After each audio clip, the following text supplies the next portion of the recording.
let me beta again concentrate upon the fact that in the polygon law of vectors, if we have a number of forces acting at some point, and these all forces are represented by the sides of the polygon taken in the order. This is the first force, this is the second, this is the third, this is the fourth. You can see the order, same order है. Then resultant आपको ये closing side जो है ये आपको resultant दे देगा. आइए हम इस चीज को बेटे प्रूव कैसे कर सकते हैं. बेसिकली ये जो पॉलीगन लॉ है, this is the extension of the triangle law of vectors बेटे. आइए जरा समझे पुत्र कैसे ये एक्सटेंशन हम कह सकते हैं. आपके पास ये जो वेक्टर्स हैं आप इनका कोई नाम रख लीजिए. Let it be A vector, let it be B vector, let it be C, let it be D. जैसे हमने ये आर वेक्टर बोला है, इंडिविजुअल वेक्टर्स के हमने बेटे कुछ नाम रख दिए हैं. आप dear students O A B इस ट्रायंगल को बच्चों कंप्लीट कर लीजिए. ये डॉटेड लाइन आप देख रहे हो जो, ये आपको ये दो वेक्टर्स का पुत्र रिजल्टेंट दे देगा. अब ध्यान दीजिएगा थोड़ा सा फिर से, ए वेक्टर और बी वेक्टर आपके एक ही ऑर्डर में है, लेकिन ये आपका अपोजिट ऑर्डर में होगा. Triangle law we can apply. It will mean that आपके पास ये वेक्टर बच्चों A vector plus B vector बन गया. अभी ये सारा हमने इसमें एडजस्ट कर दिया according to the triangle law. अब आप इन ए वेक्टर और बी वेक्टर को फॉर द टाइम बीइंग भूल जाइए बेटा. ये बेटे हमने बात की थी ट्रायंगल ओ ए बी में आपका ओ बी जो है दिस इज गिवन बाय पुत्र ए वेक्टर प्लस बी वेक्टर. आप चेक कर सकते हो ट्रायंगल लॉ हमने बेटा सिंपली अप्लाई किया, कोई भी हमने कॉम्प्लेक्स रूल अप्लाई नहीं किया यहाँ पे. देन बेटे डियर चिल्ड्रन आप छोटा सा ट्रायंगल देखिएगा O B C. Again triangle आपके पास है जी ओ बी सी. इसको ट्रायंगल को आप कंप्लीट कर लीजिए. मैं डिफरेंट कलर से कर देता हूं. This is your dotted line. Again ये आपका बेटे बन गया ओ बी सी ट्रायंगल. अब आप ये वाला वेक्टर देखिए, ये इधर जा रहा था आपका, ये इधर है, सेम ऑर्डर में है. It will be the resultant. बिल्कुल ठीक बेटे, बिल्कुल ठीक. आपका जो ओ सी वेक्टर है दिस इज ये वाला वेक्टर जो है इट इज बेटे ओ बी वेक्टर प्लस बेटे B C vector. Dear children O B vector आपने ए प्लस बी के बराबर ऑलरेडी प्रूव कर दिया ट्रायंगल लॉ के accordingly. So we will be saying that बेटा this is your A vector plus B vector and ये आपके पास C vector additional बन जाएगा. नाउ बेटे let us focus upon the triangle O C B. छोटी सी triangle है O C D. In this triangle, once again, let us try to apply our triangle law of forces. You can say that this is the resultant vector R. It will be equal to OC vector plus CD vector. Once again, concentrate करिएगा. आपका ये OC vector and CD vector, these are taken in the same order, but here resultant is being taken in the opposite order between. So dear children, R vector आपके पास बन गया जी A vector plus B vector, bracket डालिए डालो, छोड़नी छोड़ दो, plus B vector. So this is how we can say that बेटा according to this law the resultant आपका जो है that will be provided by the closing side of the polygon when we will be considering it in the opposite order बेटा. So basically बेटे हम इसको extension ही बोल देते हैं ट्रायंगल लॉ की. नाउ बेटे इसके बाद बड़ा छोटा सा हमारे पास कंसेप्ट है, हमारे वेक्टर्स के साथ रिलेटेड कुछ बेसिक सी प्रॉपर्टीज हैं. आइए इन बेसिक प्रॉपर्टीज पे फोकस करके देखें कि कौन कौन सी प्रॉपर्टीज हैं बेटा और कैसे हम इन प्रॉपर्टीज को बेटा स्टडी कर सकते हैं. लेट अस हैव बेटे some basic properties of vectors बेटे. इनमें सबसे पहली प्रॉपर्टी है बेटा आप एक जैसे वेक्टर्स को ही ऐड या सब्ट्रैक्ट कर सकते हो. Only similar vectors can be added और सब्ट्रैक्टेड बेटा. ये नहीं है कि आप वेलोसिटी में डिस्प्लेसमेंट ऐड कर दो, या वेलोसिटी में फोर्स ऐड कर दो, दैट विल बिकम बेटे wrong. So we can say that in the very first property similar vectors या similar vector quantities can be added और सब्ट्रैक्टेड. सो अगेन बेटा ये सेल्फ एक्सप्लेनेटरी पॉइंट है. Simply हमें ये कन्वे कर देगा ये कि आप वेलोसिटी में वेलोसिटी ही ऐड कर पाओगे, एक्सेलरेशन में एक्सेलरेशन, फोर्स में फोर्स. आप कभी भी फोर्स में वेलोसिटी या डिस्प्लेसमेंट ऐड नहीं कर पाएंगे, तो वो हमारा रॉन्ग हो जाएगा हमारे पार्ट में. सेकंड प्रॉपर्टी है बेटा वेक्टर एडिशन जो है किस commutative. Vector addition is commutative. What do we mean by the vector addition commutative in nature? इसमें आपको कहा जाता है बेटे कि ए वेक्टर और बी वेक्टर को अगर आप ऐड कर रहे हो, दो वेक्टर्स हैं, you are going for the addition, whatever the result you are getting with A plus B same will be with your B plus A. बेटे आप इनका ऑर्डर बदल सकते हो. इसके लिए आप इसका प्रूफ भी बेटे आप दे सकते हो. इसका प्रूफ के रिगार्डिंग बेटे इमेजिन कर लीजिएगा, लेट ये आपका ए वेक्टर है एंड लेट ये आपका बेटे बी वेक्टर है, और आपने डियर चिल्ड्रन इनको एक पॉलीगन की दो साइड्स मान लिया. मैं रिपीट करूंगा बेटा फिर से. दो वेक्टर्स हमने इमेजिन किए, A vector and B vector. Polygon sorry parallelogram हमने कंप्लीट नहीं किया है प्रेजेंटली, खाली दो साइड्स हमने मान ली हैं. इन दो साइड्स को लेकर हम अपना पैरेललोग्राम कंप्लीट कर सकते हैं. पैरेललोग्राम कंप्लीट करने के लिए आप यहां से एक लाइन ड्रॉ कर दीजिए parallel to the A vector, और ए वेक्टर के हेड से parallel to the B vector आप एक लाइन ड्रॉ कर दीजिए. ये आपके पास बेटे आपका ये पैरेललोग्राम बन जाएगा. आप कुछ नाम इसका रख सकते हो, let it be O A B C, कुछ भी रख लो नाम, it is up to you. और ये दोनों वेक्टर्स आपके बेटे डियर चिल्ड्रन इमेजिन कर लीजिए they are acting at an angle theta with each other. तो आपने देखो पैरेललोग्राम लॉ भी कर लिया है, आपने ट्रायंगल लॉ भी डिटेल में कर लिया है. अब आप क्या करिए, ये आपका जो ओ सी वेक्टर है, जो बी वेक्टर है, बिकॉज इसके बिल्कुल पैरेलल आपने ये लाइन ड्रॉ किया है, ये वेक्टर भी आपको पुत्र बी वेक्टर के बराबर ही वेक्टर दे देगा. और मोर ओवर आप अपना एंगल भी बेटे वेरीफाई कर सकते हैं. जरा ध्यान से देखिएगा, as is this angle so will be this angle. क्यों बेटा? क्योंकि ये दोनों लाइंस पैरेलल है, राइट. अब बेटे इसकी प्रेजेंटली हमें जरूरत है नहीं, आपको समझाने के लिए था.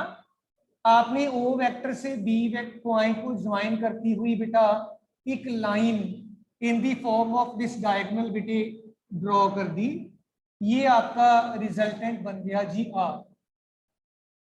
थोड़ा सा फोकस करिएगा, ट्रायंगल आपका है ओ ए बी, ये नीचे वाला पार्ट छोटे वाला ट्रायंगल. इसमें let me apply बेटे triangle law of forces. I can say that बेटे ओ बी वेक्टर जो है it is O A vector plus, बहुत बढ़िया, A B vector. O B vector आपका डियर चिल्ड्रन आर वेक्टर है. इसको ओ ए को पुत्र में ए वेक्टर लिख सकता हूं, और A B B vector. Very nice बेटे, very nice. And let me call this as equation number 1. Naman पुत्र अपर ट्रायंगल देख रहे हो आप, ये वाला ओ सी बी. नमन इस ट्रायंगल में let me write triangle O C B. इस ट्रायंगल में बेटे अगर हम अपना triangle law of forces apply करें तो जितना ये वेक्टर है this vector will also be बेटे ए वेक्टर. अब आप इस ट्रायंगल में लगवाओगे बेटे ट्रायंगल लॉ? यस लगवाइए बेटा.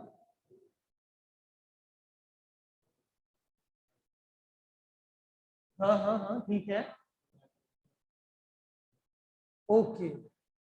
तो जैसे ये बेटे देखो दो वेक्टर्स आपके सेम ऑर्डर में है, O C and C B, right, और ये आपका क्लोजिंग साइड हो गया ट्रायंगल का, तो we obviously can write that बेटा ओ बी वेक्टर आपका जो है this is equal to O C vector plus with A C B vector. O B vector को हम ऑलरेडी क्या लिख चुके हैं, आर वेक्टर। सो आपका आर वेक्टर जो है OC, this is B vector, this is your A vector. Let me call this as equation number बेटे 2। बिल्कुल ठीक, बिल्कुल ठीक। आप इक्वेशन नंबर 1 को एंड 2 को इक्वेट कर दीजिए। क्यों इक्वेट करोगे आप, क्योंकि दोनों का लेफ्ट हैंड साइड बेटा बराबर है, सेम है। तो आपके पास बेटे obviously A vector plus B vector, B vector plus A vector के बराबर आ जाएगा। तो इन दिस मैनर हम अपना बेटे कम्यूटेटिव लॉ वेक्टर एडिशन का बेटे देख सकते हैं, डिस्कस कर सकते हैं। स्टूडेंट्स जितने भी बैठे हैं सारे बच्चों को समझ आ गया है तो बता दीजिए। अंजलि, हरनूर, जैकलिन, मनजोत, अर्शप्रीत, राघव, रमन, सहज, वंश, दिलजीत and दिवनूर, दिया, दृष्टि, गुरसिमरन, हरमन, इशनूर, मिताली, प्रवदीप एंड बेटे ख्याति। किसी स्टूडेंट को कोई बात बच्चों नहीं पता चली तो जरूर पूछिए, I will be repeating that. अगर सब पता चल गया तो let us proceed ahead with the next points बेटा। ओके बेटे, वेल इसके बाद बेटे vector addition is also associative, इसको भी हमें प्रूव करना होगा। आइए देखें बेटे, vector addition is associative in nature. Let us बेटे concentrate upon this point. Vector addition is associative बेटे। वेक्टर एडिशन इज एसोसिएटिव बेटे। ये प्रॉपर्टी थर्ड प्रॉपर्टी है, इसका बेटे मीनिंग ये होता है आपका A vector plus B vector plus C vector जो होगा this is equal to A plus, बहुत बढ़िया, बी प्लस सी। आप लोगों ने आई थिंक मैथमेटिक्स में लोअर क्लासेस में ये पढ़ा होगा, छोटा मोटा रिलेटेड। इसके लिए बेटे आपको ये डायग्राम का हेल्प लेना पड़ेगा। लेट अस इमेजिन दैट बेटा ये आपके पास ए वेक्टर है एंड बी वेक्टर है, लेट अस आपका सी वेक्टर है एंड लेट बेटा ये आपका रिजल्टेंट वेक्टर आपने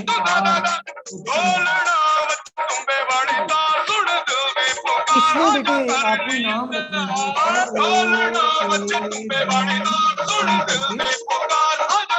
अगर आप बेटे देखोगे इसमें तो आप दो तरीके से वेक्टर्स की एडिशन कर सकते हैं। एक तो ये है कि आप जब ट्रायंगल लोगे ओ बी, छोटा सा ट्रायंगल है, आप देख पा रहे होंगे आई होप। ये ट्रायंगल मैं कंप्लीट कर देता हूँ। देखो ये वाला, this is the dotted line.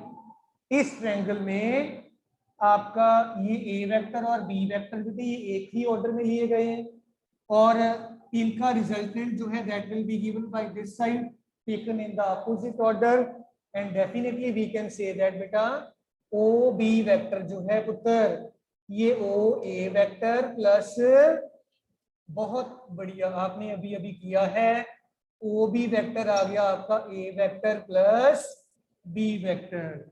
अब आप बेटे ये जो लोअर पार्ट है दोनों ट्रायंगल, इस ट्रायंगल का, इसको तो भूल जाइए, ये आपने सॉल्व कर लिया ऑलरेडी। अब आप ये triangle O B C, triangle O B C में पुत्र फोकस करिए। इस ट्रायंगल में आपका ओ सी वेक्टर जो है that is the resultant vector ना बेटा। तो आप बोलोगे O C vector this is equal to O B vector plus B C vector. So dear students, O C vector आपका रिजल्टेंट आपको ऑलरेडी दिया गया है ओ बी आपने निकाल लिया है, this is A vector plus B vector, और बी सी बच्चों आपका सी वेक्टर है। Let me call this as equation number 1, right बेटा। अब बेटे इसके बाद आप क्या करिए, बी और सी, ये जो दो वेक्टर्स आप देख रहे हो, आप इनका रिजल्टेंट निकाल लो in terms of this side. Diagram पे जरा ध्यान दीजिएगा, ये बी वेक्टर है और ये सी वेक्टर है, these are in the same order, इनका resultant that will be given by this side, है ना बेटे। तो मैं अगर ट्रायंगल बेटे कंसीडर कर लूं, yes triangle A B C में आपका जो रिजल्टेंट है O A C, sorry not O C, A C is equal to A B vector plus बेटा B C vector. A C vector आपका जो है बच्चों, ए बी आपका बी वेक्टर था, बी सी आपका सी वेक्टर है। अब आप जो आपका ये ट्रायंगल बच गया है इसको कंसीडर कर लीजिए, ओ ए एंड सी बेटे। ट्रायंगल ओ ए सी में रिजल्टेंट आपका बच्चों निकल गया ओ सी, पुत्र O C, this is equal to O A vector plus बेटा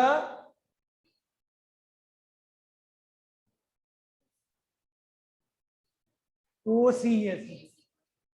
नहीं, फिर हमने अब ये वाले दोनों का रिजल्टेंट ये कंसीडर कर लिया ना बेटे, सो डेफिनेटली फिर आपके पास बन जाएगा ओ A vector plus A C vector, आपने यहाँ पे ऐड कर देना ना सीधा ही। सो ओ सी वेक्टर आपका रिजल्टेंट आपने बोला हुआ है इसको ओ ए, ये आपके पास बेटे ए वेक्टर एज सच है ही है। ए सी को थोड़ा सा ध्यान से देखिएगा, this is B vector plus C vector, let me call this as equation number बेटे 2। Let us compare these two equations, दोनों का लेफ्ट हैंड साइड सेम है तो राइट हैंड साइड इक्वेट कर देना चाहिए ना बेटा, नंबर राइट बेटा। कंपेयरिंग 1 एंड 2 बेटा, आपके पास बच गया जी A vector plus B vector plus C vector, this is equal to A vector plus B vector plus C vector. This is what do we mean by associative nature of the vector addition बेटा, right बेटा। समझ आ गया सारे बच्चों को पुत्र। इसके बाद बेटे एक छोटा सा हम प्रॉब्लम डिस्कस किया करते हैं कि बोट एक रिवर को क्रॉस कर रही है, रिवर इज इन फ्लो, तो अगर बोट आपका शॉर्टेस्ट डिस्टेंस कवर करेगा और अगर शॉर्टेस्ट टाइम लेगा तो कैसी सिचुएशन बन जाएगी, लेट अस बेटे cover that up. But before that किसी भी बच्चे को इसमें डाउट है तो बता दीजिए बेटा।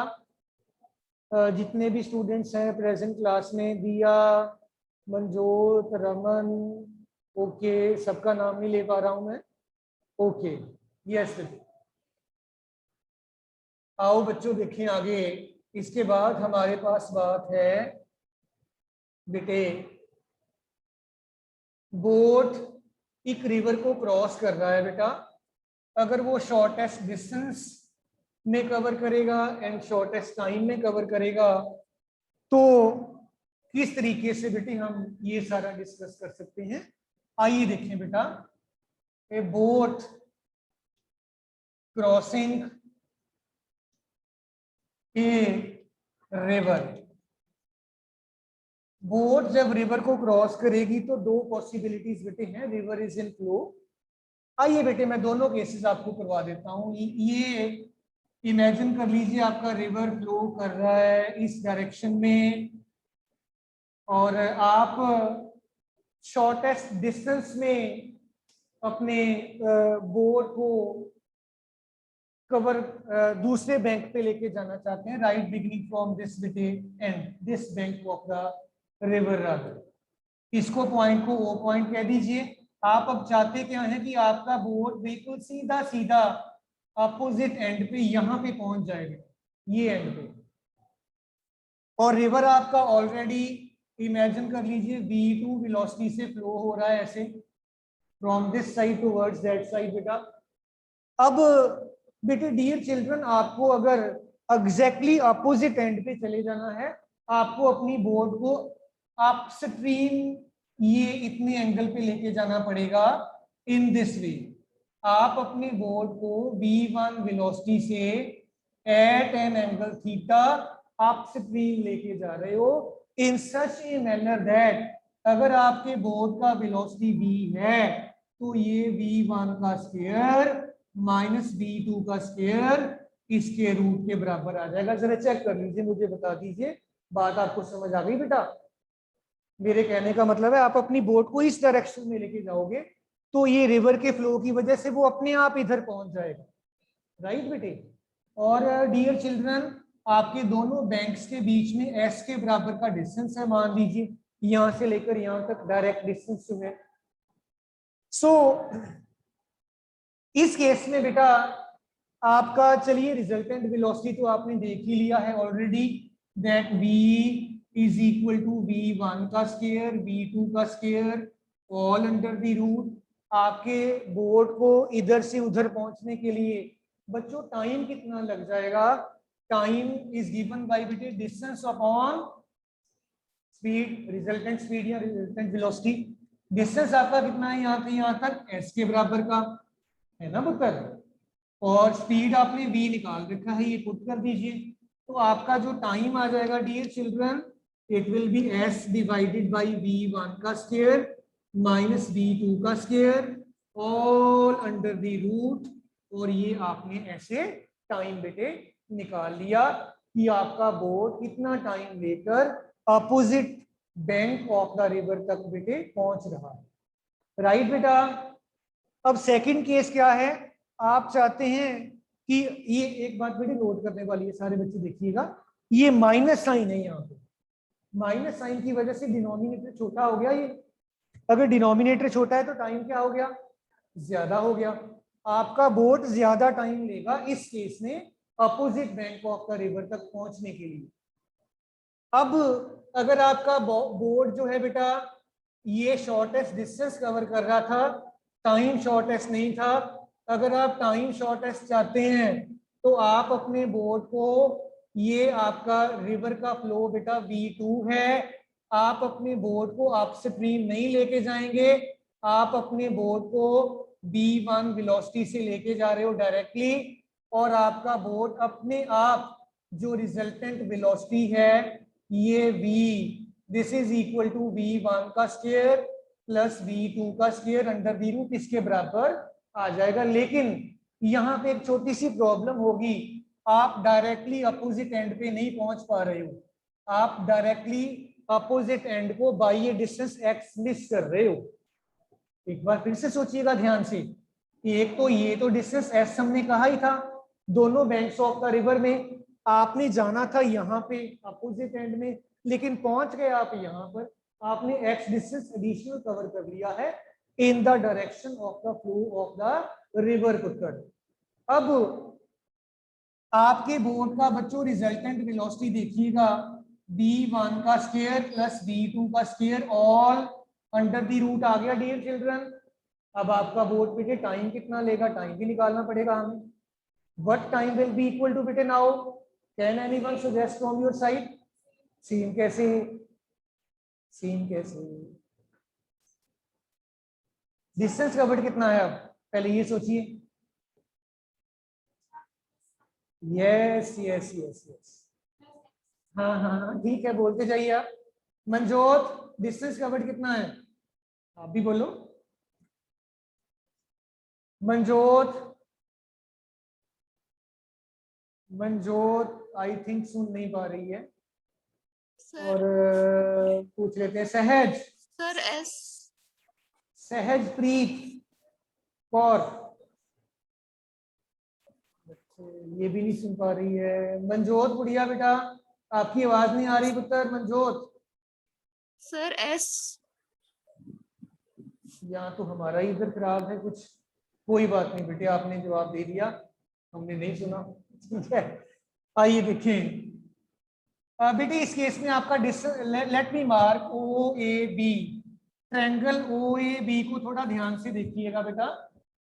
इस ट्रायंगल में आपका ये डिस्टेंस कवर्ड ओ बी है, ये पुत्र आपका ओ ए का स्क्वायर एंड ए बी का square all under the root है, ठीक है ना बेटे? यस। तो ये देखिए ओ ए कितना था आपका, एस का स्क्वायर प्लस एक्स का square all under the root था। अब आपका टाइम डियर चिल्ड्रन कितना लगा, ध्यान दीजिएगा। डिस्टेंस कवर्ड आपका ओ बी है एंड रिजल्टेंट वेलोसिटी आपने निकाल रखी already. Time taken will be S का स्क्वायर प्लस एक्स का square under the root and divided by b1 का स्क्वायर प्लस b2 का square all under the root. एक और आपको मैं बात यहाँ पे बेटे इंडिकेट कर देता हूँ, बता देता हूँ बच्चों, जब आप ऐसे कर रहे हो थोड़ा सा फोकस कर लीजिएगा। और इस केस में स्पेशली इस ट्रायंगल में अगर मैं टेंजेंट ऑफ थीटा निकाल लूं, ध्यान दीजिएगा, टेंजेंट ऑफ एंगल थीटा मेरे पास बन जाएगा b2 upon b1 perpendicular upon base. और साथ ही साथ बेटे टेंजेंट ऑफ एंगल थीटा मेरे पास x अपॉन एस भी तो है ना बेटा, x अपॉन एस। अगर बेटे ये मैं दोनों tan थीटा को कंपेयर कर दूं, I will get the quantity x by which we are going to miss the opposite point on the other bank of the river बेटे। तो आइए कंपेयर करके देख लेते हैं बेटे इस चीज को भी। Let us then find out x, हम कितने डिस्टेंस के साथ मिस कर रहे हैं बेटा। वी विल गेट बेटा x upon capital D, this is equal to b2 upon b1, x capital D नहीं था, ये s था, सॉरी, ठीक है जी। This is b2 into s upon b1, this is how we get the distance calculated by which we are going to miss the opposite bank of the river. Right बेटा, सारे students को clear है बेटे? I can see 20 number of students sitting online, right from Harloor, and last student हमारा जो बैठा है ख्याति। सारे बच्चों को उत्तर क्लियर है? दिया can be seen on the screen. Okay, बहुत बढ़िया जी, बहुत बढ़िया। इसके बाद बेटे छोटा सा एक मेरे पास लामीज थ्योरम है, let me complete that also. It is given that कि अगर आपका बेटे किसी भी पॉइंट पर इक्विलिब्रियम में फोर्सेस एक्ट कर रही हैं तो उनका रेशो कैसा होगा, दैट इज गिवन बाय बेटे लामीज थ्योरम। लेट अस से बेटे लामीज थ्योरम, जरा ध्यान से सुनिएगा बेटे। ये आप मान लीजिए एक पॉइंट है, इस पॉइंट पे तीन फोर्सेस एक्ट कर रही हैं। दिस इज फोर्स F1, ये फोर्स आपका बच्चों F2 है, ये फोर्स बेटे आपका जो है F3 है। ये एंगल बच्चों मान लीजिए अल्फा, ये एंगल बीटा और ये एंगल गामा। लामीज थ्योरम हमें कहता है force acting at A point is directly proportional to the sine of the angle alpha between the other two forces. Imagine कर लीजिए तीन फोर्सेस किसी पॉइंट पे एक्ट कर रही हैं, तो ये वाली फोर्स इस एंगल के साइन के डायरेक्टली प्रोपोर्शनल होगी, ये वाली फोर्स इस एंगल के साइन के डायरेक्टली प्रोपोर्शनल होगी, ये वाली फोर्स बाकी की दो फोर्सेस के बीच में जितना भी एंगल है उसके साइन के डायरेक्टली प्रोपोर्शनल है। मेरे कहने का मतलब F1 is proportional to sine of angle alpha, and dear children F2 is proportional to sine of angle beta, and F3 is proportional to sine of angle gamma। इसको मैं अगर हटा दूं, F1 is equal to K sin alpha बेटे, F1 upon sine alpha is equal to K कह सकता हूं मैं, जरा चेक करिएगा। ऐसे ही यहाँ पे F2 अपॉन साइन बीटा को भी मैं K कह सकता हूं बेटा, एंड ऐसे ही यहाँ पे भी मैं F3 upon sine of gamma को भी K कह सकता हूं। K is constant of proportionality, right? तो तीनों को बेटे तीनों का K ही है राइट साइड पे, आप इक्वेट कर दीजिए। आपके पास आ जाएगा जी F1 divided by sine of angle between the other two forces. This is equal to F2 divided by sine of angle between the other two forces. This is equal to F3 divided by sine of angle between the other two forces. So this is the Lami's theorem, which states us that if at a point three forces are acting in equilibrium, then either force is directly proportional to sine of the angle between the other two forces. So that's all from my side for the day, dear children. बाकी फिर कल बात करते हैं आगे. ये सारे concepts को एक बार देख लीजिएगा बेटा. हाँ जी, थैंक यू ऑल बेटा.